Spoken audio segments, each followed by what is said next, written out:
The Principal National Farmers Leadership Center accompanying Issa, Ukwaja John Bosco, commended government for emphasizing training of extension workers. And we want to urge our trainees, the extension workers and the engineers, that please, everything is possible.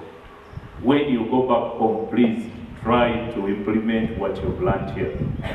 And yesterday we went ahead. Yes, we can.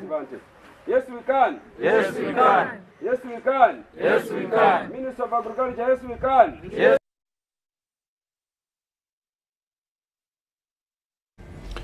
Financial Intelligence Authority has partnered with the United Nations Office on Drugs and Crime East Africa to ensure that the nation's financial institutions are prepared to comply with anti-money laundering regulations and detect suspicious transactions.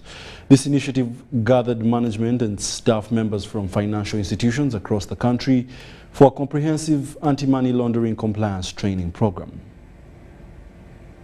It's gained knowledge and skills to keep up with the most recent anti-money laundering regulations, like the e-registration process, which was launched late last year, and the best practices to identify and report suspicious transactions. What we have seen, or what we're discovering now in the trainings, is that there is that gap of knowledge.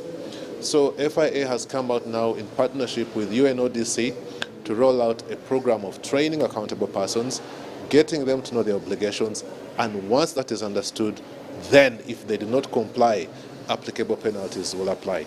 The training program covered a variety of topics, including customer due diligence, risk assessment, and regulatory compliance. Participants also learned about the importance of collaboration among financial institutions, law enforcement agencies in identifying and combating financial crimes. Of course, we understand that recently Uganda was placed on the grey list, but Uganda is also making very promising and interactive sessions with colleagues in the Financial Action Task Force and other regulatory bodies to ensure that we remedy some of the areas that have been listed in terms of us to comply with international standards.